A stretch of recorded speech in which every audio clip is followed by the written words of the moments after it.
What is going on, everyone? Mike Sparacino here, a.k.a. Shades, alongside my...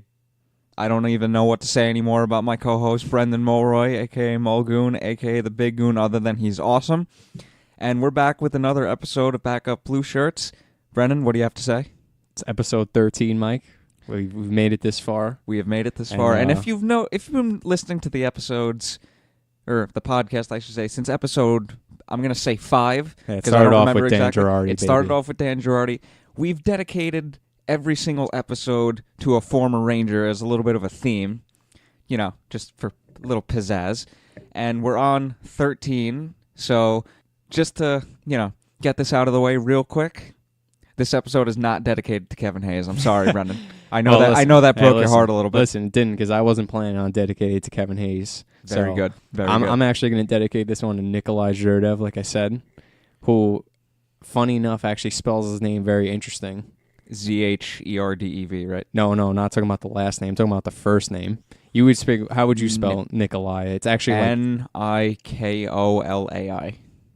Okay, yeah. He spells it like ALY, which is interesting. Hold up. Anyway. I have this pulled up right now. I gotta check this out. But no, I was right. Nikolai. I was right. Oh, that's actually how he spells it? Yeah. Oh no, look. Unless the website that's wrong. No, he spells it Nikolay. Interesting, right? Lay? Lay, yeah.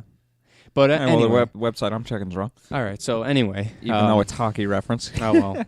maybe one of us is wrong. Yeah, one whatever. Of us is wrong. Either way, the guy was awesome at scoring goals via 5-hole. Check out his highlights. And the shootout, this guy was the absolute master of picking the 5-hole. So we dedicate this episode to him. Nikolai, if you're listening, how the hell do you spell your name?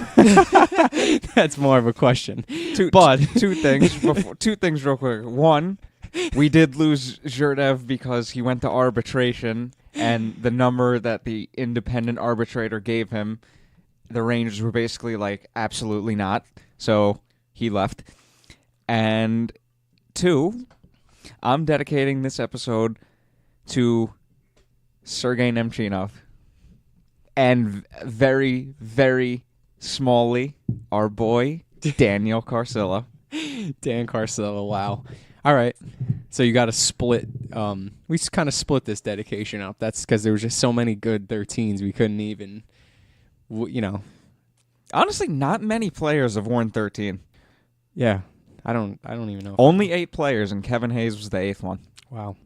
Well, anyway, we'll move on. Well, I mean, it is an unlucky number. And it's true. Well, at least to some people. In other news, though, in other Rangers news, very brief on the Rangers news today, but also kind of cool.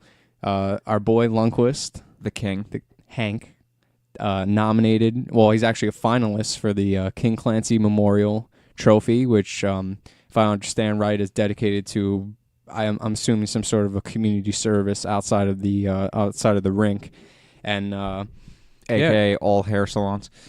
Yeah, so pretty much, Lundqvist dedicates all proceeds to hair salon, so everybody can get $22 haircuts like he gets and look handsome.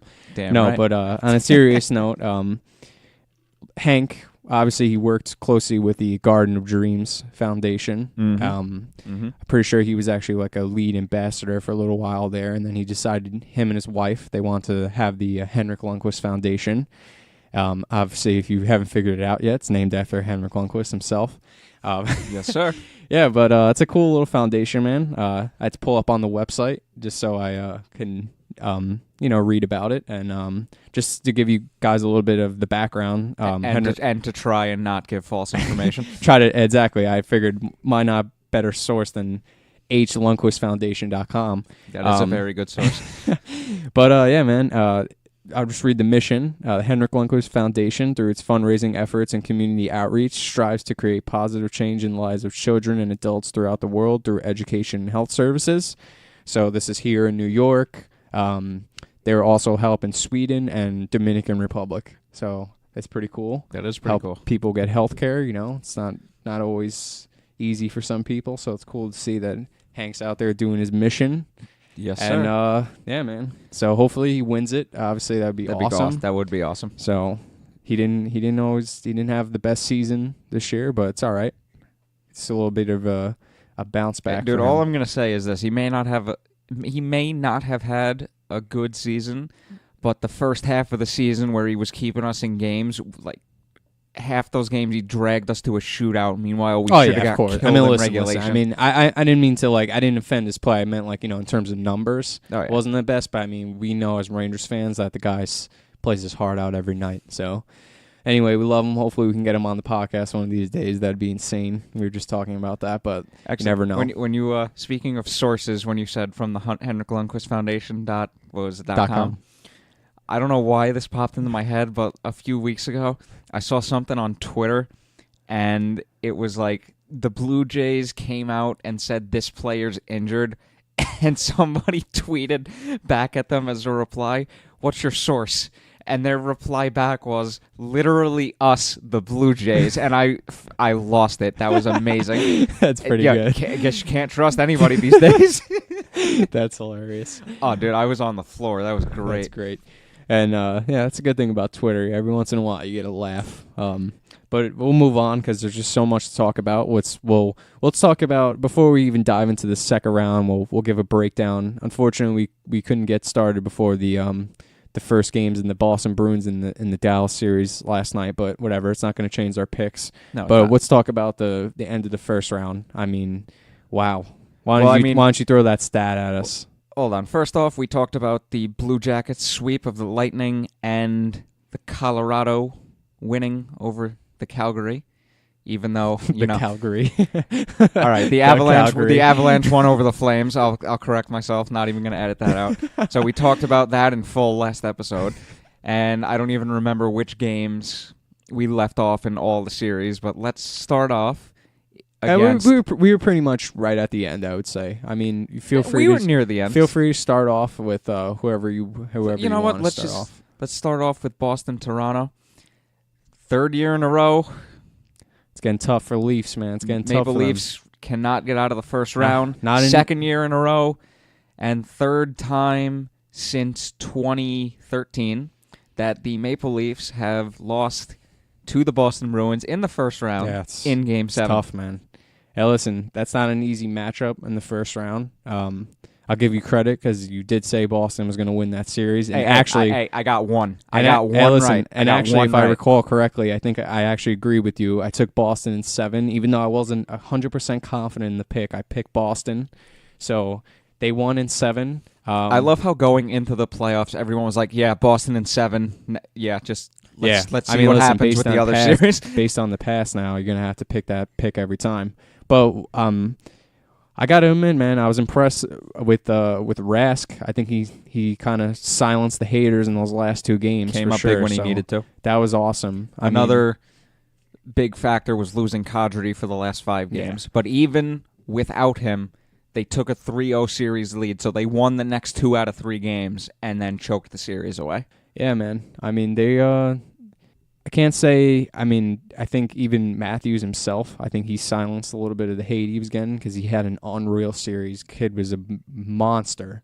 What, did he have 5 goals? Yeah, man. And, I've been hearing a lot about criticisms of Babcock saying that he didn't get enough ice time in that last game. That's been a theme for a while now. Apparently he's, he gets very stubborn, and this is just from what I've been hearing throughout, the hockey universe. But another thing that I got to call question to, where the hell was Nylander that series? The guy was like invisible, dude. And the only play I can actually recall from him was the play when he turned the puck over behind the net.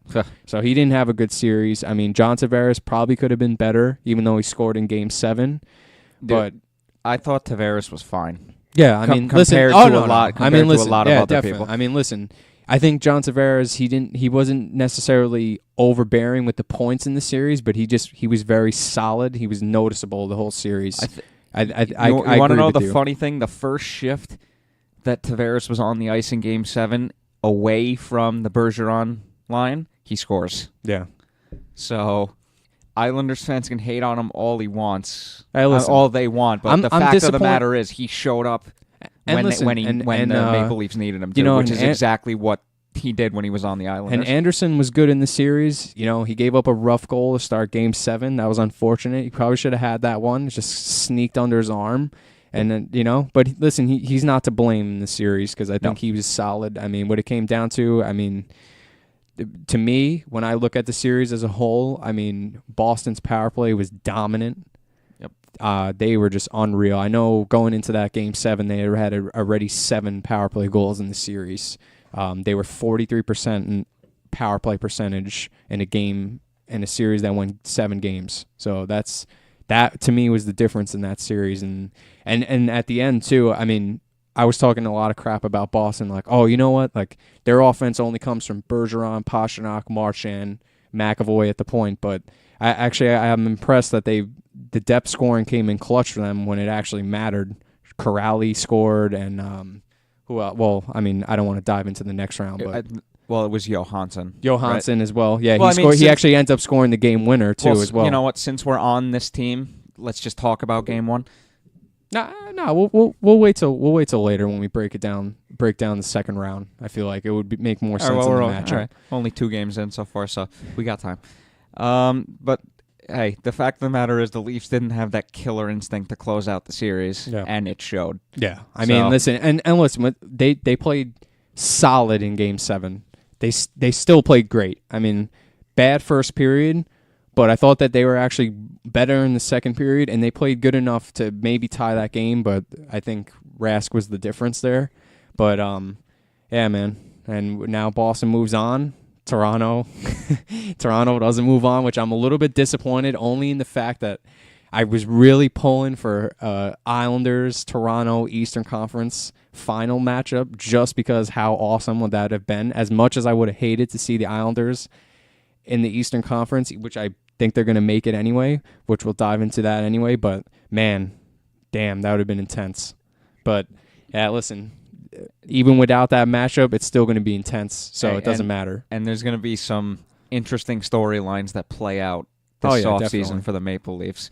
Yeah, man. We're not going to talk about it now. We'll talk about it when it happens, but I have a feeling there's going to be a couple major shakeups on that roster. You want to just stay on the East at this point while we're at it? I mean, we only got one more series to go in the East. Carolina, Washington, man. and dude, I said last episode when Carolina's in, they make it count. Yeah. Even though I kind of stole that from Kevin Weeks. I admit, man, I was wrong. I said Capitals in a sweep. I couldn't have been any more wrong. I think I said Capitals in 6. Yeah, you did. But you did bring up a point, though. You said that you thought that they were going to give them a pretty good series. I'll admit they obviously played well. Even though the first 2 games were all Washington, the series completely shifted after that. Yeah. I mean, listen, I don't want to say... Yeah, except Game 6.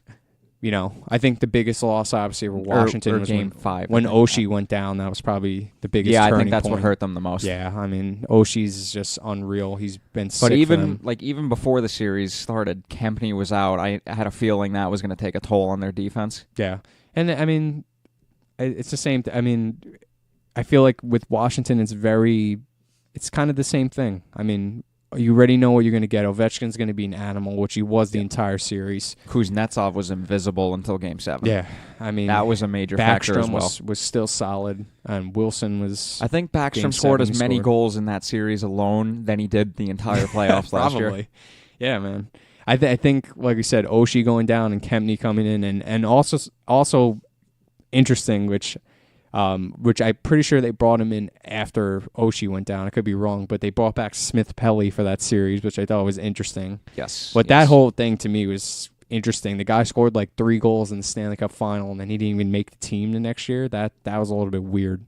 But hey, it happens. Yeah, I know, but damn. You're talking about one. Well, I mean, he's a bottom of the lineup player to begin with. That's true, but still, I mean, when the guy plays that solid in the Stanley Cup final, but anyway, not like he had much effect on the series. But Carolina comes out, wins it in overtime. The first 6 games in that series were all won by the home team. Yeah. So Carolina was down 3-2. Yeah. They take Game 6 at home, and then Game 7. Next thing you know, it's double overtime. Hey, listen, and a big point, what I take away from the series is that they're very resilient. Even if they give up a lead, which they were down 2-0 in Game 7 and came back, which is incredible. They don't go down easy, man. And that's probably the best thing they got going for them. I mean, they got the pushback. And also they have Mr. Game 7, freaking Williams, guy's an animal. And I love how the only Game 7 he's ever lost, he was on Washington. On Washington, yeah. But probably the year that they should have won the cup. Yeah. Another, I but guess. Hey, you can talk all the crap you want. Ovechkin has his cup, so it makes this first-round loss less... Yeah.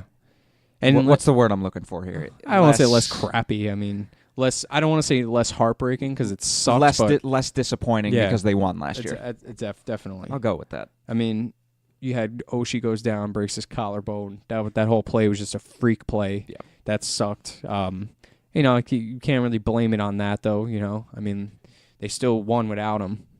So. Yep. You know, they could have won that series. I mean, really, when it goes to Game 7 overtime, anybody can win that series. So just Carolina came out on top. Just a nice play, nice pass in front. Yeah, I even like how Brindamore said, like, in the middle of Game 7 on the bench, I think it was during first intermission, he said straight out, like, we're playing like crap right now. Yeah. And he completely turned the game around. He must have said something in the locker room, but Carolina looked like a completely different team. Yeah, they showed how resilient they showed how resilient that it could be, man. I mean, that wasn't the first game that they came back. I mean, they came back in pretty much every single game in that series. They were coming back from a 2-goal lead. Yep. They call it the worst lead in hockey for a reason. It is the worst lead in hockey. Jesus, man. They were not going down easy. And it's another thing, like, to me, you can't really blame Holtby. He wasn't bad in my opinion. Wasn't. So I mean, you can't really put the blame on him. So, dude, if it wasn't for Holtby last year, they would have never won the cup. I mean, the guy's an animal. But year of the wild cards. Another upset, I guess. Right, man. And you know what? I'll say one thing. I mean, Ovechkin was going off. He was going off on the refs. He was getting into it with people in Carolina, especially in Game 6. But when he got tossed. He looked very like humble at the end though. He wasn't disappointed. He was actually on the handshake line. He was actually He was actually like happy for Williams. Like you can tell, like he was genuinely like smiling. Gave him a handshake and a hug. Like that was awesome to see. I even remember he left it all out on the ice. I respect it. I forgot what game I heard it in, but they even said like on the commentary, just like when they won the cup last year, they FaceTimed Williams. Like that's how close they were with him. Yeah, I mean, listen, it's tough, you know. But at the end, I mean, Ovi's disappointed, but he's got to be happy at least for somebody. And listen, Williams moves on, and now they're going to face the Islanders. Hey, and dude, we'll dive into that a little later. If I'm going to lose to anybody in the playoffs, I'd rather lose to a former beloved teammate. That's true. Because right. At the same time, you can be happy for them. Yeah, no, you're right. So do you want to... Oh, wait, before we jump into the West...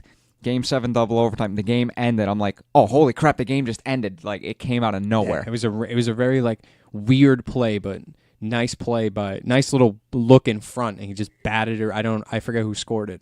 It was Williams to it wasn't Martinook. No, I don't remember who it was. McGinn. That's right. McGinn just tipped it right in. Nice play. Nothing Holtby could do about it. Just a nice look in front. Yeah, dude, that's it. Stick man. on the ice, right place, right time. That's why your team's going to the second round. That's why I just put pucks on net. That's a prime example. Exactly. You never know. You never know. And the West. Wow. All right. Before we jump into, I'm actually going to save San Jose Vegas for last. Let's talk about Dallas Nashville. The big thing for me, Nashville's power play was non-existent, and that was the main reason for me why they lost. Yeah. I mean, you had Dallas was 100% on the penalty kill. Yep. And it's funny. All the firepower that Nashville has, especially on defense, their power play was, I'm pretty sure, last in the league in the regular season, too. Nashville, right? Yeah. Nashville was the last in the league in power play, which, like we were joking around in one of the last episodes. I mean, wait, there's a power play worse than the Rangers? I know, there's a power play that's worse than the Rangers with that amount of talent. It's interesting.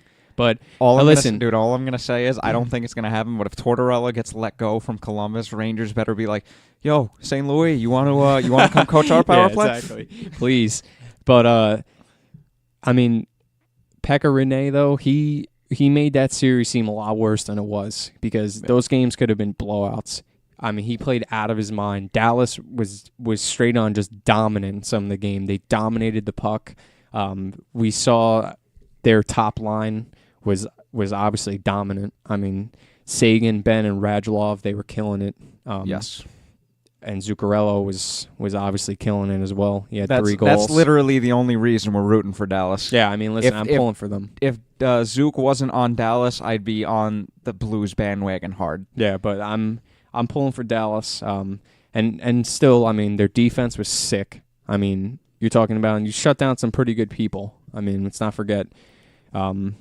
I like them. I like the way that they looked in that series. If you look at their defense on paper, you're just like, how is this a top defense? Yeah. But then you watch them play, and it shuts you up. Yeah, it is. They actually are great. I mean, you know what it is? I think it's that the fact that they have a lot of young guys, but they have a lot of solid, like Heiskanen is really young, but he's sick. Yeah, they got Klingberg. Klingberg is sick. Lindell is actually pretty underrated. He scored and the game winner. Pollock. He scored the game winner.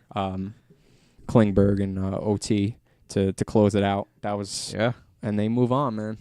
Yeah, but another thing, Nashville didn't play well down the stretch, and it showed. Oh yeah, I mean, listen, not to throw shade at Grimaldi, but when Grimaldi's your leading goal scorer, that really goes to show how shitty of a series that you had as with the talent that they had. I mean. Dude, playoffs, whole different season. Yeah, I mean, listen, I don't know. Season. I'm not really sure why they brought Wayne Simmons in. I don't know if it was to be like a net front presence, but he ended up. I think that was partially for power play too. Well, he ended up missing the entire most of the series anyway. He was injured, so he couldn't even really come in and have an effect on the power play. Although Subban didn't look bad. He didn't look bad. I mean, he didn't look great either. For a guy that was battling with the injuries, I don't think he was to blame per se. Now, of course, there's talk again, is PK going to get moved? I don't think so right now. Yeah, I mean, you can't judge a player based on him being injured pretty much an entire season. Yeah. I mean, to me, I feel like this is another team that they haven't quite gotten a chance to really prove themselves in the playoffs. I feel like they keep, obviously they made the cup and they lost, which is heartbreaking, but to me, I feel like they are always one of those teams that's so good in the regular season, and they can never really seem to put it together in the playoffs. But another thing to keep in mind is they played like shit down the stretch of the season. Oh yes, they did. And what we're learning now, especially in this it playoffs, was pretty much the same thing with Winnipeg. Yeah, that's what I was going to say. I mean, what we're learning here now is that you know what, you're better off. I don't want to say having a mediocre season, but if you're playing more hot down the stretch, you might might work in your favor if you're battling for a playoff spot. I mean, that can't always be true. I mean, listen, Tampa Bay was sick down the stretch still. Actually, no? They really weren't, actually. No, okay, so that's my mistake. I thought they were still good down the stretch. I thought they were okay down the stretch, but then... No, you know what? Now that you bring it up, I think you're right, actually. I think they did lose a lot more of the games down the stretch of the season. Once that series ended against Columbus, like, people started realizing, oh, wow, they were giving up a lot of goals. No, you're right. No, you're actually right. They were struggling. It's just they were outscoring teams. Yeah, you're right. But that's a good point. That is a good point. I was just trying to make a little point there, but no, you're right. You're right. Tampa wasn't as solid down the stretch, and they just ran into one of the hottest teams too. Yes, they did. But yeah, man, I'm right, dude. I'm right once in a while. Yeah, you're right. But I mean, I actually took Dallas in the series, so I was actually right on my pick. I think I was off on Nashville. I think I took Dallas in 6. I think I was actually spot on with the pick. I either said 6 or 7, so I actually was right on the pick. So I feel pretty accomplished about one thing. I took Nashville in yet another series. I was wrong, and I think I was 1 for 8. And we can move on to let's talk about St. Louis, Winnipeg. This is another one. The first 5 games of that series all went to the road team. Yeah, and then Game 6, St. Louis Winnipeg did not come ready to play. St. Louis did, and what was it, 3-0 in Game 6 before Winnipeg started to make it interesting? I got to be honest with you. I didn't really catch a lot of this series, so I'm not 100% sure. I caught a little bit of it, but all I know is St. Louis came to play and they deserved to win the Game 6 and close the series out. But like we just said, Winnipeg didn't play good down the stretch. It showed. St. Louis came in hot. It showed. Binnington is just a brick wall. Yeah, the guy's an animal. I mean, he was lights out in the series. I was at one positive for Winnipeg, I would say, is that Laine was obviously pretty hot in the start of the series. Yep. I don't know how he finished it out, but I mean, I don't think he scored after Game 3. But I don't think he went through a lot of goal droughts during the season. So to see him actually score a little bit was cool for Winnipeg. Hayes wasn't bad, minus the fact that he knocked that puck out on the goal line. But he did score like 3 goals. Hayes legitimately may have cost them the series. Yeah, because they had that puck went in, probably they would have won that game, right? It would have given them more of a lead, right? I Correct? think that would have put them up 3. Jets were up 2-0. That would have put them up 3-0. And that probably would have forced the game 7, but he knocks it out. Well, and that was game 5 that St. Louis won in overtime, right?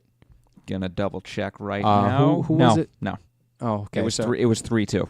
Oh, okay. 3-2. Oh, okay. Regulation. What game was I thinking of that he won it? Who was it that scored in overtime? Remember he batted the puck? No. Okay, no, that wasn't in overtime. That was actually at the end of the third period. Yes. Remember what was that, like 4 seconds left? And who was that I think scored? 16 Schwartz. Schwartz. That's who I was going to bring up. What an animal! Guy has the natty hattie in Game 6. That is elite. That was pretty awesome. That was sick. After he scores the game winner in Game 5, he scores the natty hattie in Game 6. I'm correct, right? I'm pretty sure he scored the natty hattie. Why on the NHL app is Brian Little awarded for that goal? I have no idea. Oh, wait a second. I forgot. Wait, Little's on St. Louis. I'm like, Little is on Winnipeg. I'm like, wait, what the hell? Natty hattie, you're right. Yeah, what a beast. And I'm Binnington, I mean, was there really any doubt, I guess, in the series? I mean, well, there was doubt because he was a rookie goalie. That's true. Yeah, and they weren't sure. I mean, to me, I thought that the first game was going to be the biggest test for him, like to see how he played. And once he finds his groove, that's it, dude. Oh yeah, there's no throwing this guy off. He's a beast. No. He might be the best goalie in the entire. Yeah, he might playoffs. Be the hottest goalie right now. I mean, he's got to be, dude. I mean, he's an animal. The guy's a beast. I'm not sure any other goalie right now that's playing better than him. I mean, Ben Bishop was pretty good for Dallas though too. But I still think Binnington is probably the best goalie so far in the playoffs for sure. Oh yeah. Besides Leonard, but I think that the Islanders were just so locked down on the Penguins that we really didn't get a chance to see how good Leonard can play in the playoffs or not play. So I'm interested to see how Carolina plays against him. But yeah, Binnington was definitely an added to St. Louis's favor in that series. Oh yeah, they pulled it out, and that was another one. I think I'm pretty sure I picked St. Louis. I think it was 7 again, but I'm not sure. I can't remember what I actually picked. I think so. I was glad to see I got that one right. I almost got the Vegas series right too, but man, let's dive in. There's so much to dive into. Before we talk about San Jose, Vegas, let me correct myself right now because I fucked up again. We skipped over Pittsburgh and Islanders because we talked about that last episode. So I'm just going to say that right now. That way, I feel good morally. Oh, what? Did we not talk about the Islanders? No, we talked about it last episode. It's just I said we skipped Oh, yeah, okay, and gotcha. I forgot to mention that we talked about that last episode because Gotcha. I said Colorado, Calgary, which I'm pretty sure I don't even know if that series was over. No, I don't know if it ended Colorado closed that series. Yeah, I don't know if we ended up. I feel like it was right at the end. I think they were actually up 3-1 at that point when we were talking about it. Yeah, probably. So obviously they. But McKinnon and Rantanen went off. Yeah, they Calgary's top guys were not to be found. Yeah. Mike Smith can't be blamed because he played great. Yeah, that was actually the question with Calgary, how Smith was going to play. Everybody was worried about Smith. Meanwhile, he ended up being the best player on the team, basically. And like you said, the top guys just didn't show up for them. But when you think about it, in the regular season, they went through a lot of droughts of goal scoring, where there was a lot of games where they just couldn't score more than one goal. And then it ended up coming back and biting them in the ass in the end because it was literally the same exact thing that happened. Trouble scoring? That sounds like the Rangers. Yeah. I mean, and then they just ran into, couldn't have come at a better, the timing for Colorado. I mean. Beautiful. You're talking about one of the best lines in the NHL pretty much in the beginning half of the season. Would have probably continued to be the best line if it wasn't for injuries. And now everybody's back.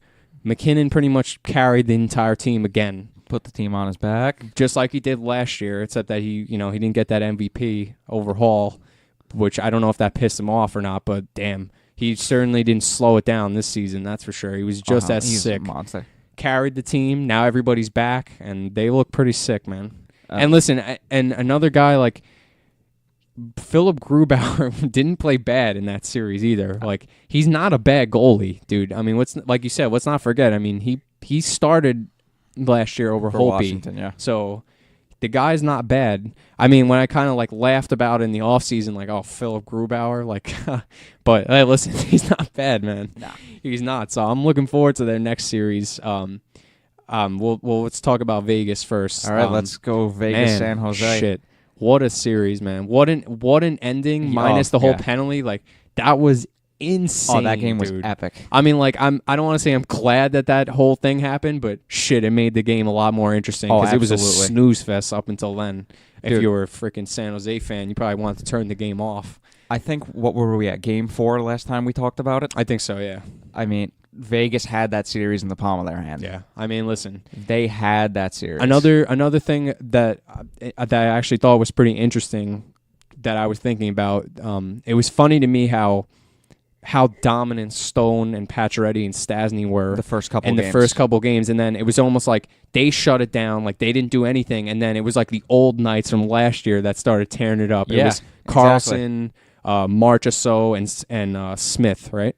They were Riley Smith. They started playing unreal, and you know what? It's obviously San Jose. Marty Jones was just unreal in Game 6. He pretty much stole them this year. Played good in Game 5. Played phenomenal in Game 6. I mean, he had 59 saves in that game. 59 or 57 or somewhere. It was somewhere right around there. Yeah, it was still the franchise record. But I mean, that was it, man. That was Vegas. Vegas is an elite home team. 58 saves. 58 saves. So we're almost right. But hey, we were close. That saved them the series. I mean, San Jose did not play good in that game, at least in my opinion. Not up until like the third period. Yeah, I mean, yeah, you're right. They did play pretty good in the third, but I mean, that to me, that saved their ass, obviously, and especially with Jones, it seems to me that he's a lot of the talk about him is he's very like streaky. It's either he's bad. Listen, the guy got pulled twice in the series in the end, and that's the first time technically he was the worst starting goalie in the league this year. So for him to have a game like that obviously played such a dynamic going into Game 7. And, and Game 7, I mean, listen, it's be honest. I mean, San Jose played like shit that game up for until the most part. For the most part, 3-0 lead. Although I will give San Jose fans the benefit of the doubt. That should have been a high sticking. At least I thought on Eakin's goal, right? So that was a bunch of bullshit. That shouldn't have been a goal. So that probably would have changed a little bit of the dynamic of the game before that. But I'm glad you brought that up because I was going to bring it up. Yeah, that was definitely, in my opinion, I thought that was a high stick. I'm not biased towards any of these teams because I don't really care about either of them. And then it happened, man. The play, dude, that was what a freaking let's weird. Just put this into perspective right now. Vegas up 3-1. Martin Jones has a pretty good Game 5. San Jose at home, they're not going to get eliminated on home ice. Vegas goes into Game 6 with the chance to end the series. Game goes to overtime. Who was it, Hurdle or Meyer? It was Hurdle. Hurdle ends the game on a shorthanded fluke shot too, man. It was like a half breakaway. Fleury wasn't a breakaway. Fleury definitely should have had that save. I mean, he wants that one back. I don't know why he was playing so far out of the net, but I'm not a goalie, so I don't know. But well, I mean, gets to cut off the angle, but exactly. But still, that's exactly why. Shit, he was freaking far back. I mean, I think the puck may have gotten a little bit deflected by the stick. Possibly, but damn, that was devastating. And then, like we Vegas said, does not close the series out. Yeah, they fail to close the series out. But next thing you know, they're Game 7. Vegas dominates. They go up 3-0. I think Jones gets scored on 5-hole from Pacioretty, and I'm like, this is over. Yeah, no, Vegas has this game in hand. And funny enough, before that third goal, San Jose actually came down, hit the post, came back the other way, and scored. That was devastating. I think, you're right, actually. And, man, then that play happens. Pavelski and Eakin, just normal face-off. Right off the face-off, Eakin. We'll call it as it is. It was a cross-check. wasn't All right, well, as high as the refs initially thought it was. Yeah, technically it was a cross check, but it's one It's one a of those hockey cross play. checks that It happens you so don't, often. you don't call a penalty on. Exactly. Pretty much put it this way. That's the type of cross check that happens so much that it's regularity. They don't call it. It's if they did call it, they would have to call a penalty on every play. Pretty much, it happens so, especially in front of the net. It happens so often. Yeah, and Stastny hits him when he's off balance. Exactly. So pretty much, and that's what caused him to go down bad. Yeah, that's what caused. But you know what though? I mean, listen. Like I said, I'm unbiased here. No, I'm just telling how it is. No. You're right. No, I'm not saying that you're not saying how it is, but I'm just saying like you also can't necessarily get mad at Stastny because Stastny's job is take off and go to the point. He's a winger. That's positioning. Yes, sir. And yes, once he takes off, he's taken off, dude. So it was unfortunate that Pavelski was so off balance and then he fell and he just fell so weird. He hit his head on the ice. Yep. And now it's mayhem. There's blood. He smashed his head. He's bleeding through the helmet. Yep. So now the refs are like, they don't even know what to do. They call a penalty on Eakin. So now Pavelski's just laying there like lifeless. And then, funny enough, I honestly thought he was out. Funny enough, it goes to commercial. So now you have no idea what's going to happen. You're wondering, like, wait, did that go to commercial? It did go to commercial before they called the major. It was when they got back from commercial that next thing you know, Eakin was thrown out of the game for the 5-minute major. Right, so you come back from commercial, and now they're giving Eakin a 5-minute major penalty and misconduct. All right, so here's my thought. Here's my thoughts from an unbiased view. One, Eakin does hit him, but Stastny then hits him, which is what caused him to go down. So, look, as soon as I saw all that blood on the ice, I said, all right, well, they have to at least call a minor because look at how much blood there is. Two, it should not have been on Eakin at all. Yeah, it should have been a 2-minute 2-minute penalty on Stastny. True. The fact that that was a major is questionable. The fact that that was a game misconduct should have never happened. Yeah, that to me, I'm not so mad at the fact that they called a penalty on it because listen, like you said, oh no, definitely. I mean, when you think about it from when you think about it, it was a penalty. When you think about it from a ref standpoint, I mean, listen, it's Game 7. The team's captain goes down. There's blood. So when there's blood, I mean, you just think about it from a high sticking standpoint. Yeah. That they actually came over to Gallant and they said, "Hey, he got clipped with that stick." That's actually they were thinking about calling a high sticking penalty initially, actually on it. From what I've been hearing, the ref actually came over to Gallant and said it was a high stick. He caught him with the stick on the cross check. That's what they thought happened initially. But when you watch the penalty, he actually didn't. It was really to the chest. Yes. I mean, and like you said, for me, I don't know if I agree. I mean, Stastny, it looked like he got a little bit aggressive on it, but at the same time, like Pavelski was off balance. He wasn't trying for that play to happen. So like, even for it to be a penalty, like when you think about it from kind of like a hockey standpoint, like it was really more of a freak play than anything. But I'm not necessarily mad that the ref called a penalty on it. But I just think that the whole fact that it was a major was and a game misconduct. I mean, that was to bananas. The guy who didn't even knock him down. That was a fuck up. That was definitely a big mess up, and then we obviously know what happened. Freaking 5-minute power play. San Jose scores 4 goals, and like you said, the Vegas penalty kill has to be better than that. But at the same time, like I said, I just think about it. You brought it up a couple minutes ago. Eakin's goal should have been a high stick, which now I really think it was. And now this is one benefit. Instead of it being 3-0, it should have been 2-0. Yeah. And don't get me wrong, San Jose should have gotten that. They would have been on the penalty anyway. So say Couture scores regardless whether it's a minor or major. Technically, it should have been 2-1. At that point, anything can happen. That's true. Although I will say one thing now. I did not know this because I don't watch a lot of Vegas' games during the season, but Ryan Whitney was saying on the Spin Chicklets podcast that Eakin's actually one of their better penalty killers. I did not know that. So that I didn't know that. That either. Also plays a big factor. That was into actually it as well. A question I had. That he's actually one of their best penalty killers on the season. Did not know that. That's actually another important factor. I mean, when I think about that whole thing, like you said, I know Vegas should have been better in that situation, but I just think about it from a Ranger standpoint, and I would have been absolutely furious. Oh, so I would have because that's the type of call that we could see actually happening to the Rangers in a play like that. Definitely. And I just think about it like from my standpoint. I try to think about like, man, what if I was in Vegas's shoes and like, you know, I would have said like, listen, they shouldn't even have been in that situation in the first place. No. So, and then, but I'll give them credit, man. Like 4-3, then they tie it. Like, oh yeah, that was insane, man. And What a and play. it was Marchessault, yeah, too. what a play. I mean, you could tell like they looked like they wanted to tie it, like they were on it, and I was a little bit scared when they pulled the goalie because I was like, oh, that's it, man. San Jose is going to bury it, but shit, they were just so dominant on the puck, Vegas. It was incredible that they turned around that momentum like that on the dime. Oh yeah. And another interesting factor about that was I thought a lot of people were saying, Gallant should have called the timeout maybe after the first or second goal. And then oddly enough, he doesn't call the timeout, even though the ref thought he did. Yeah. He's like, listen, I didn't call it. And then the funny thing is, and then he takes it. Then later. he ends up taking it, and it ends up saving their ass. Yeah. Well, I guess you could save it. Well, it really just prolonged the inevitable of them losing in overtime.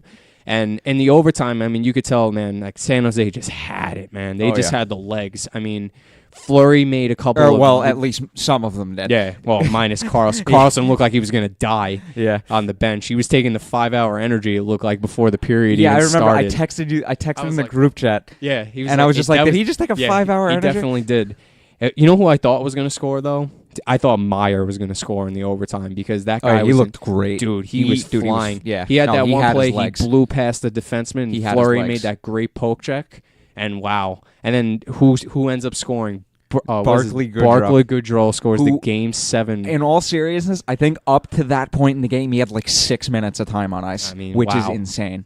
So he was fresh. I mean, damn, man. I mean, it was so heartbreaking for Vegas. I mean, but at the same time, for hockey, that was just absolutely incredible. And listen, and it's always unfortunate that a play like that has to happen. Yeah. But I think that we're going to see some changes to the rules in the offseason that I think need to be in place.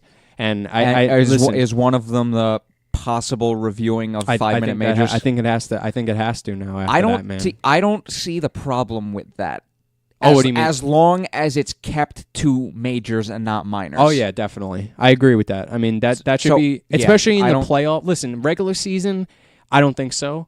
Playoffs, that should be mandatory. I think in my opinion, I feel like a lot of penalties should be, like you said. Now, I think they should really keep it to the majors. Yeah, don't do it with the minors. No, I agree. Because then it's going to get out of hand. It should be kept. It should be only for major penalties. But when you think about it, I mean, it has to be now. I think, especially in a game situation like that. I mean, that's intense. Yeah. You know, I mean, yeah. I mean, if the ref didn't call a penalty on that after review. Imagine they actually had that rule in place. I mean, that guy would have been they would have started throwing things on the ice. I mean, yeah. But, you know, and the thing that makes it more devastating, and it always reminds me, it brings me back to the Rangers versus Kings when obviously the refs missed a lot of calls and the NHL came out and actually apologized to us. They did the same thing with Vegas this year. Did that. They did it immediately after. Those refs won't be reffing anymore. Yeah, they came out. Those refs in that game, in that series, will not be moving on. That to me, that makes it even more devastating if you're a Vegas fan. Yeah, you know. And I saw a couple jokes. It's just like, almost the storybook season followed by heartbreak. Welcome to the NHL, Vegas Golden Knights. Or welcome. That was kind of funny. How about welcome to the league? How about welcome to the league when the refs actually screw you in a game? I think every team's that's happened to every team so far in the NHL. So, welcome in Vegas Golden Knights. You finally got screwed by the refs. Yeah, and then welcome to our world. After the game, Marchessault goes off on the refs. Warranted though, I feel like. I mean, a little bit, especially with the. I mean, he was caught up in the emotions of the game. I mean, he was playing so well in that last game. He tied it, and I get it. I mean, listen. Hey, but at the same, you can go off on the refs all you want. The fact is, you were up 3-1 in the series. Yeah. I mean, it was Game 6 overtime. You guys let in a shorthanded goal. Definitely. And Game 7, you guys were up 3-0, a stranglehold on the series. Pavelski, the San Jose Sharks captain, goes down. Yeah. The team rallies around him. Just goes to show you how close they are in that locker room. Yeah. And you give up 4 power play goals on the same major power play in, I'm pretty sure it was 4 minutes and 1 second. Yeah. And then after all that happened, you still tie the game up after that. It was so ridiculous, the game was pretty much even again going into overtime. It was a clean slate. It was. I mean, listen, I get it though. I mean, and Vegas did have a few chances, but I'm gonna say, I mean, San it's Jose such got a the tough, job done. It's a tough little call there. It's insane. But you know what? Like I said, I mean, listen, it was an entertaining game, and I think the Vegas is gonna, even though they lost, I mean, it's gonna be an important It was an important series, probably one of the most entertaining Game 7 finales ever. And like I said, I mean, we might see a rule change in the book after that, because I think it's warranted, to be honest. And just as a joke, the Knights outdid the Maple Leafs 2013 Game 7 loss against the Bruins. Collapse. But yeah, man. Well, that's round one. It's the year of the wild cards. It's crazy. And now, instead of 16 teams playing, we got 8 left, and the games are... The only reason the games are going to overlap at this point is if the first game goes to OT. So I don't have to keep track of 8 games at the same time. So now we might as well just break down the West, since we're in the West already, and we might as well just start with San Jose. San Jose, Colorado. Who were you picking, Mike? I'm actually going to go with Colorado because Pavelski is not a sure thing for Game 1 or Game 2. Like they said, they don't think he's going to be out the whole series, but he's unlikely for Game 1. Yeah. So I think that favors Colorado, but at the same time, this is another thing. Colorado was also off for like a week. Is that going to play into the hands of San Jose just coming off of Game 7? Yeah. I mean, I actually agree with you. I think I actually filled out a second chance bracket. I didn't even bother because I needed a second chance. Obviously, I had Tampa winning the cup, which was just like I think probably 90% of people had. But yeah, man. I love how I love how you and I both filled out the bracket of Tampa winning. Meanwhile, in going into the playoffs before the series against Columbus even started, we were just like I don't think they're winning. Yeah, but I mean, you just had to do it for the safe pick. But yeah, man, I like Colorado, and I'll tell you why. I feel like, to me, the San Jose Sharks, even though they won that series, they didn't look that good to me. I know it sounds silly because they won the series, but to me, I just feel like on the defensive end of things, I mean, Vlasic ended up saving their ass coming back in. No, I mean, that was a big thing for them to get before him back. Game 5, Burns and Carlson were so solid. He's solid. To me, I just feel like, how can these other guys, you're dealing with Carlson. Carlson has like half a groin. The guy looks like he can go down at any point. Yeah. Burns is good, but at the same time, Burns he had like 42 minutes last time. Burns almost played back-to-back 40-minute games, and for me, I just feel like Colorado's going to be fresher. You're talking about this line. That's what it's going to come down to me. It's, can this line be stopped? Can McKinnon, Rantanen, and Landeskog really be stopped? I mean, they are a bunch of animals, and I just feel like when I think about the offensive production that they put up against Calgary, and listen, Calgary's defense is not that bad. They're probably going to have... they didn't have a good series. They might have the Norris-winning defenseman potentially on their team. Yeah, no, their defense wasn't good in that series, but during the regular season, it was pretty good. I mean, they just walked... I'm interested. I mean, I think that right now Colorado's rolling. Honestly, I think that has the possibility to be the best series, because I think that's going to be the fastest series. Yeah. And like you were saying, I think it's just, it might come down to the defense, and if they can stop that line. I don't think they have much after that, Colorado. I mean, they haven't proven to us that they do have that much after that, to be honest. I mean, Colorado? Yeah, Colorado to me. See, here's the thing. They got secondary scoring this season out of nowhere. Okay. Towards the end of the season. Did they? All right, so then that's my mistake. I figured that. I just think a lot of their... I've seen... For most of the season, it was the top line. Yeah. I mean, and then, once their production... in the playoffs, it's been... But, no, they started to get secondary scoring out of nowhere, and that was playing into my mind before the series against Calgary started, but I was just like, nah, I still think Calgary is going to win. And even from a goalie standpoint, I mean, listen, Grubauer's got to be feeling great. I mean, he just came off a series win. He didn't play bad necessarily in any of those games. He's got to be feeling good. And Jones is feeling good, but at the same time, I'm interested to see. I mean, you got a level. Keep this up? You have a level of goal scoring now that's elevated. I mean, McKinnon will score from anywhere. He's an animal. I mean, you have the power play of Colorado is elite. Those three on the power play is like unfair. Yeah. That's like vintage Crosby, Malkin, and those guys on the power play. They look good in that sense. I think that I'm interested to see how Jones plays, to be honest with you. I think that's one question that's still got to be maybe lurking around is how can Jones continue to play? Yep. Like I said, I think I didn't have in the second chance bracket for some reason they didn't make you pick the amount of games in this they first never series. do that.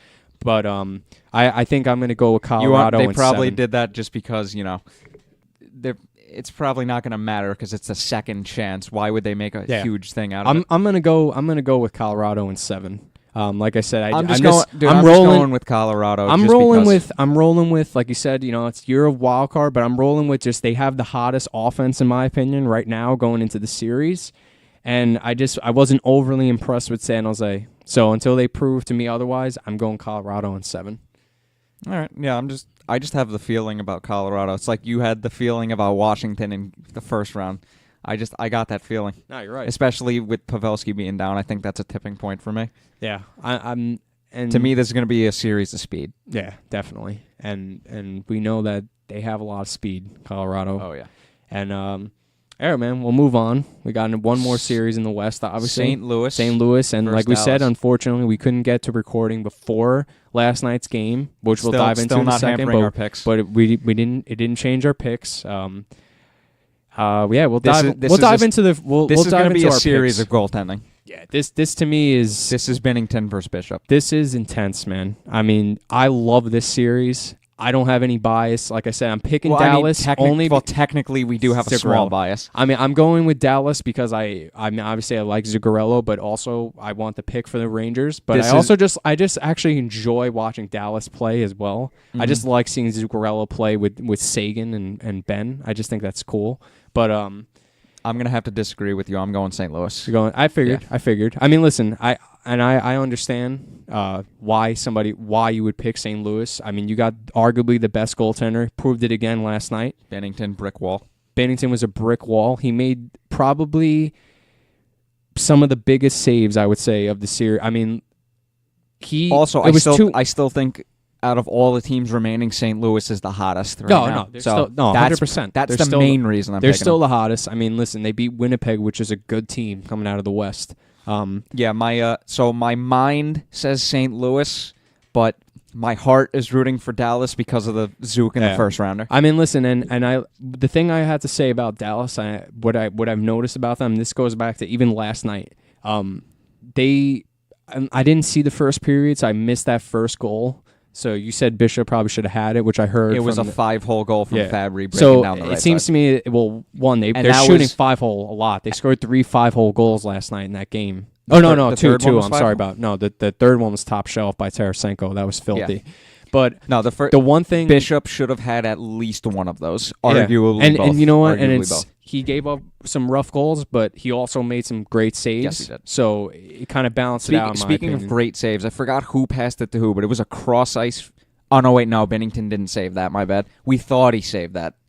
I remember. Oh, the one they scored on. Yeah. We thought he saved that, but he got a pretty big piece of it. He almost saved it, like bounced in. But to me, especially in game 1, I mean, he was the difference. I mean, the guy was an absolute brick wall. The beginning of that third period, St. Louis came out. They were down 2-1. They ended up getting St. Louis to take a penalty, go on the power play. Just good pad save, rebound, robbed him. I'm pretty sure it was Ben. Man, he was just unreal to me in the first 5 minutes of that period. I think he saved that game for them. And listen, I was saying, I think it was around 14 minutes in the period, and I was watching the game with my dad, and I was like, man, St. Louis is they look like they're giving in right now to this. And that's one thing I'll say about Dallas is they they become, all of a sudden, they just start dominating the puck in the zone. I don't know if you've noticed that, but like they're actually really good at dominating that puck in the offensive zone. Very similar to Boston, in my opinion. They have pretty good passing, and they look like they were going to take over that period, and then all of a sudden Tarasenko just takes off and just really filthy nice move, and then just shoots a top shelf. I mean, you can't blame Bishop on that one. That was just filthy. He went for the poke check, he missed it, and Tarasenko just put a top shelf. Well, Tarasenko's an animal, so.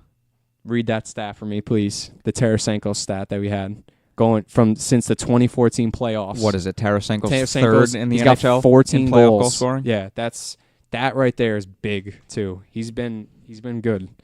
And that to me, like you said, I agree with you in that sense. I'm pretty sure that this is going to come down to the goaltending right now, and so far Binnington is proven to be proven to be not just the best goalie, not just the best goalie in the series, but I think right now in the NHL. Period. I mean, he's the best goalie. 100%. I think it's him and Bobrovsky right now. Yeah. Oh yeah. Well, I agree with you on that too, actually. And yeah, Binnington is, like you said, he doesn't look phased. And even last night, like, he came out, played that puck, he got ran into, and you know what? I respect him for that. He wasn't even like, he didn't have anything bad to say about that play. He didn't think it was a dirty play by Dallas. He's like, I came out to play the puck, and he's like, that's just hockey. He's like, I figured there would be some sort of... In the back of his mind, he probably knew that contact was coming. Yeah, so. I mean, listen, and I don't think that was a penalty, so I'll actually credit the refs in that one. I didn't think it was a penalty either. They were actually... Plus, his own teammate hit him first. I'll actually say that the reffing, I thought, was actually pretty decent in that game from what I saw. I thought that they let a lot of stuff go. And I did think, like, man, you know what? Like, that was a poo-poo penalty that they took at the end of that second period, which, you know, like, who was it? He used to be on St. Louis that took the penalty. Who was it that tripped Tarasenko at the end of the period? I can't remember who it was. I told you by the end, like by the second period of that game last night, I was so tired I could barely pay attention. Was it Pola? No. No, I don't think it was Pola. All right, so anyway, he trips Tarasenko, and I was like, man, you know what? Like, that was kind of like a weak call because I thought Tarasenko like really like dug his edge on the inside of him. Like, he was looking for the contact, you know? But anyway, it was a penalty. I'm not disagreeing on that. But I just felt like they let a lot of like little trips go during that period that probably should have been trips on Dallas. So I was actually all right with them giving them that call. So I think that the reffing was actually not an issue for me. Just, I don't know if you felt the same way, but I just feel like now, like, everybody's going to be looking at the reffing for all these games so critically with just some of the calls that we've seen. So I'm interested. I mean, yeah, I thought it was what a first game though, man. Shit, that series is going to be sick. Yeah, I'm still going St. Louis. Yeah, no. So what do you got? St. Louis and how many games? Yeah, I'll go 6 again. I think I'm going Dallas in 7. Right. And I'll tell you why. I think that if it comes down to these elimination games, I'm looking for my boy Bishop to be solid, only because his record indicates that. So I saw the stat. It was like, I can't remember the exact goals against average. It was under 1. He was 4-0 in the last 4 elimination games. His save percentage was .992, and his goals against was under 1. That's dating back to Game 7 in 2015 against the Rangers, right? Yes. So he's been solid when it matters, I think. So I'm looking for him to be pretty solid. Yeah, that's all I really got to say about that series so far. So also, I just think St. Louis is the better team. Yeah. So. No, listen, I agree. I can agree with you actually in a way, but for some reason I just like Dallas, and I'm just gonna stick with my guns on this one. Like, it's very similar to the pick that I had with Boston Toronto. Like, I didn't feel that confident about the pick, but I'm just gonna do it. So I'm just gonna take Dallas in 7. All right. And it's funny to me because let's talk about Boston. We'll move on to the East. That was another game. They had the first game last night, and it was funny that like you were actually one of the first people that brought up like you thought that Boston was solid. And you said, "Oh no, dude! At the beginning of that game, Boston was dominant." No, I didn't mean. I'm talking about prior to the playoffs. Like, I'm talking about a couple of weeks before the season. And I remember you texting me saying that you thought that Boston could be the best team, like, in the East and potentially make the Cup final. I don't know if you remember saying that. As I accidentally hit the mic. I don't know if you remember saying that. And I was thinking in my head, like, I don't know, man. Like, because I was obviously this was a couple weeks before the playoffs started. But then Columbus did the thing. I was still on my Tampa flow, so I was like, I didn't want to give you any like, like I just hate Boston so much. No, even me and Liam were all the way. We're going, Tampa's not winning the cup. Yeah, no, you guys are right. I mean, listen, I like you said, I knew it too, but I just like I want to take Tampa because like, how could you not have? You know what I mean? Like it was just one of those things. Like everybody had a feeling that they weren't going to, but at the same time, like, man, they were just so good in the regular season. Like it was almost like you were an idiot to not pick them to win the cup. And now, if you picked Columbus over, you look like a genius. Yeah,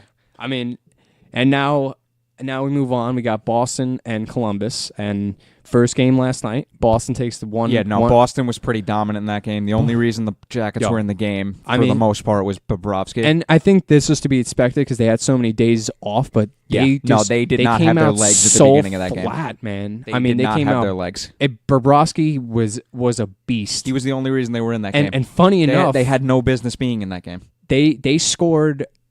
They ended up scoring Boston to the 1-0 lead, shorthanded.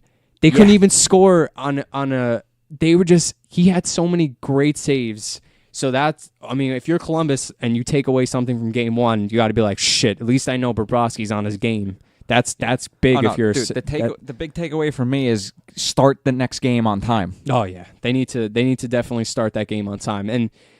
And listen, and another thing, like I think through the first 15 minutes of last night's game, Columbus had 4 shot attempts. Yeah, to me, you're not going to win a game. To me, Bobrovsky might be the biggest. I don't know. Like, I don't even know if it's really a question anymore. Can it be a question? Like, is he still going to play good? Because to me, it looks like he's just locked in now. Oh yeah, no, he is locked in, and that's a big thing. I mean, they actually remind me a lot of Carolina in the way that they're very resilient as well. They never give up. Even if they give up a lead, they still always manage to fight back into the game. Yeah, I love how Boston was up 1-0. Like 9 or 10 seconds of game time later, Columbus is up 2-1. And I'm just like, how? Now, I don't know, like, the first goal was a double deflection in front. My boy Doobie scored. Now, you're not now, could you get any luckier if you're Panarin slap shot off of Dubois? That was literally something that happens in Shell.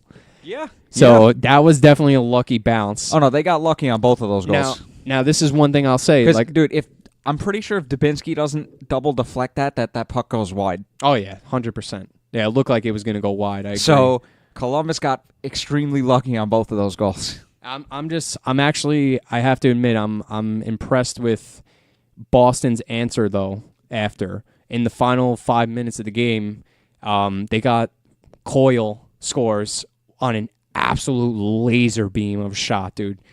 I'm surprised he didn't put a hole in the net, dude. That was a snipe, Yeah, too. that went in and out so fast. That was a snipe. And I don't know if you noticed this, too. That actually was another shot that looked like it went low blocker. So I don't know if that's somewhere that they're shooting on Bob. Not that one was his fault. I mean, he's coming across the crease. He's got to make the save on that. But you can't get mad at him, for not making the save on that. Yeah.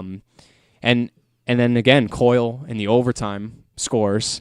So to me, I think what we've seen from Game 7 now, and then transferring over to Game 1, it looks to me that Boston's getting more deeper now as the games go on. They keep getting depth. They're getting more depth scoring, and it's more dangerous. Speaking of depth scoring, Coyle to Johansson in overtime. Yeah, 2 guys that, especially Johansson, didn't have much of an impact in the regular season after they traded for him. Trade deadline acquisitions coming through for Boston. A big win for them. For now, at least. That was a big win, though. I think that was a big win because if they would have went down 1-0, especially with the way that they played in that game, that would have killed them. So I mean, when it comes to the picks in this series, I'm still picking Columbus. Yeah, I mean, you're gonna stay with Columbus. Like I said, I hate Boston, but I'm taking Boston in 7. I just like Boston. I like the way that they're playing right now. I like their team right now. I like the way they're playing too. I don't like their team. Like I hate the guys on their team, but I like the way that they're playing. Yeah. To me, they seem like they're moving the puck. Their power play was really good, and the first series they were 43% on the power play against Toronto. That's pretty impressive. Those guys were like I said earlier, they had 7 power play goals going into that Game 7. I don't know if they scored on the power play. I don't remember in Game 7, but wow. And to me, the biggest thing I've seen right now with Columbus is Columbus power play looks like it's slacking. I mean, well, dude, you got to remember they clicked at 50% the first round. I mean, listen, that's not going to happen. But at the same time, Mike, like it looked like Boston was on the power play when they were on the penalty kill, and that's not good. Well, and dude, and listen, and right from the beginning of the game, Columbus didn't have their legs. And this is something to keep in mind that we were talking about. Teams coming in hot. Let's not forget, like Columbus's power play was not good at the end of the regular season. Nope, it was awful. So it was a nice surprise for them to come out and have a 50% power play against one of the best teams in the league. But now you think it's going to come back down maybe to reality? Like maybe it's going to stop being that good. And that might be a big factor in the series because they generated a lot of offense on that power play, obviously, against Tampa. And now flip the switch, and now Boston's coming down scoring shorthanded goals. And even in the first period, it looked like Boston was on the power play when they were on the penalty kill. So that to me is eye-opening in this first game. I think they got to if they want to win, they got to step that aspect of the game. Dude, that's up. what happens when you have 9 days off. No, listen, I'm not saying that they listen, they still didn't play an awful game, but and listen, they're still in a good position in my opinion. I mean, listen, you lost the first game, you're away. It doesn't quite matter to me. I think the next game is important. Yeah. And it's the same thing that goes for Dallas. I'm looking for Dallas to bounce back in this next game because if they can steal one on the road, like you said, they got more momentum going into that third and fourth game. So it's interesting. Yeah, dude, Bobrovsky's playing too well for me to not pick them. No, I agree. I agree with you. And listen, I still like Rask. Rask didn't have much to do yesterday. There was only 22 shots. Dude, he got insanely unlucky on both of those goals. I mean, listen, insanely unlucky. That they only had 22 shots on goal. So I mean, he didn't have much to do, but yeah, and I love how Boston's the most physical team, but Columbus can be right up there with them. That's why it's going to be one of my favorite series. Yeah, to watch. This is the series of physicality. Definitely, and something that we saw like in the overtime, like you said, Marchand being Marchand steps on Atkinson's stick, breaks it. I'm just like Marchand. And then literally when that happened, I'm like Marchand, don't start. You're doing so well. And just don't then start. he, like you said, very lucky that he didn't get a penalty too, because then Atkinson comes over, gives him a little shove, and then he just turns around, whacks him with the stick. I'm like, I'm surprised they didn't call that a penalty, but I feel like if they really, I think John Tortorella is probably telling them like don't engage in that shit with him because once teams start going back at him and all those guys, if for some reason it fuels them to play better. I don't know why that is, but that's just Boston hockey. I feel like that's how they always played. So I'm interested. That series to me is awesome though. I love it. Oh yeah.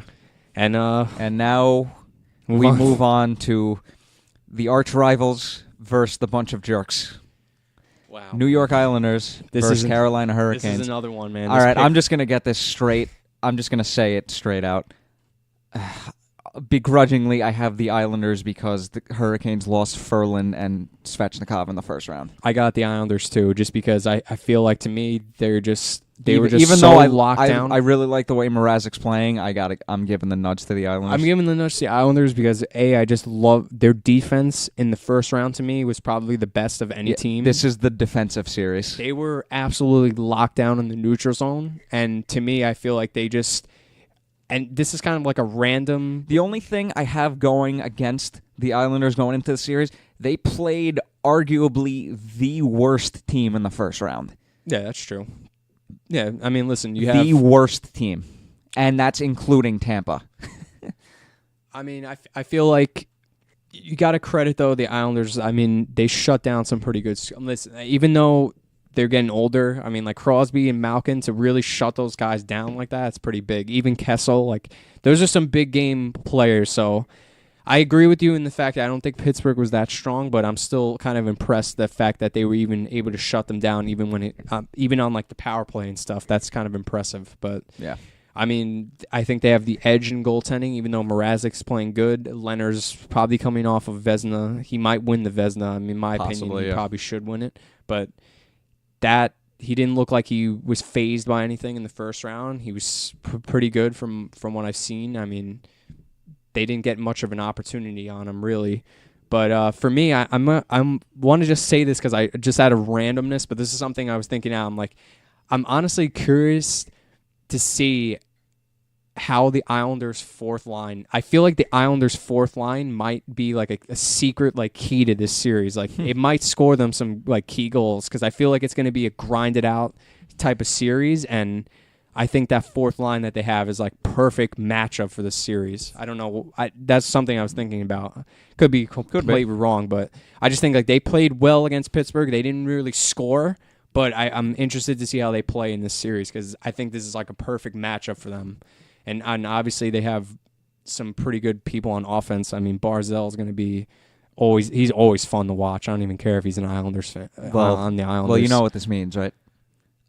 I picked the Islanders. The Hurricanes are winning. Yeah, well, I picked the Islanders. That's the curse. I took the Islanders last round. I took them in 7 though, so I'm gonna go with Islanders in 6.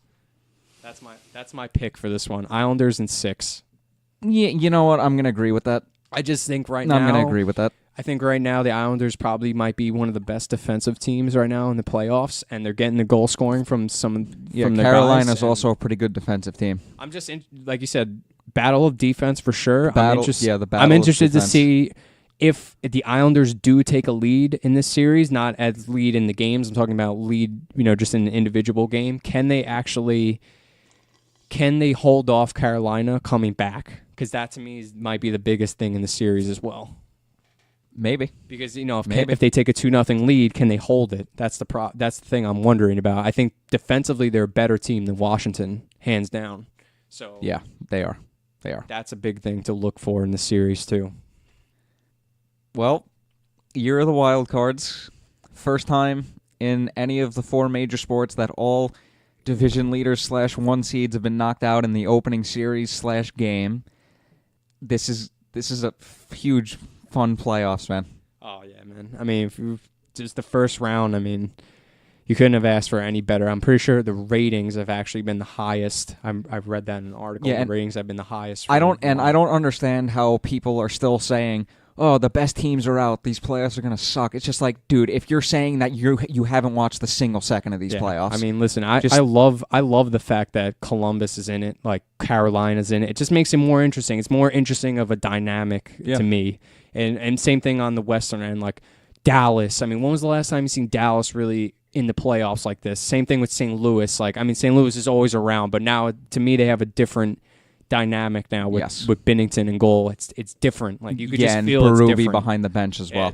It's more fun to me to watch these types of series just because it's so up in the air. Like Colorado, San Jose, like that to me. Yeah. I was looking forward to them. I really wanted to see them play Vegas because it would have just because that would have been nasty. That would have been sick. But man, this is still going to be sick too. Oh yeah, absolutely. Yeah, man. Wow. And we got the second round. We got Islanders on tonight, and who else is on tonight? Colorado. Yeah. So too bad I have work.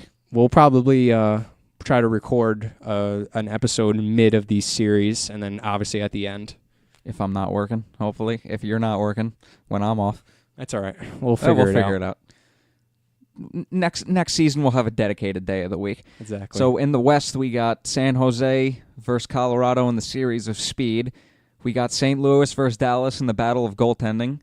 In the East, we have the battle of defense in Carolina and New York Islanders, and Boston versus Columbus in the battle of physicality. So this is going to be, I think this is going to be a pretty good second round. Yes. I agree with you. Also, fun little nugget before we end the episode. There were 10 overtime games in total in the playoffs last year. This year, 10 through the first round. Wow. And it was 11 last night. Wow, I did not know that. That's insane. Yeah, no. Hey, it just makes for better compilation videos of NHL overtime goals. Playoff, at least. All right, well, that's the episode. We've gone on for a lot longer than I thought we would, but hey, that's all right, man. When you're talking hockey, time flies. I have been Michael Sparacino, a.k.a. Shades, alongside my co-host Brendan Mulroy, a.k.a. Mulgoon, a.k.a. The Big Goon. This has been episode number 13 of Backup Blue Shirts. Baby, look up those highlights. Backup Blue Shirts, episode number 13. Brendan's dedication to this episode is Nikolai Zhurdev. I'm dedicating it to Sergei Nemchinov / Daniel Carcillo and not Kevin Hayes. We will talk to you all next week. Be sure to follow us on Twitter at Backup Blue Pod. And any last words? I have to pee, so I'm done. All right. There you go.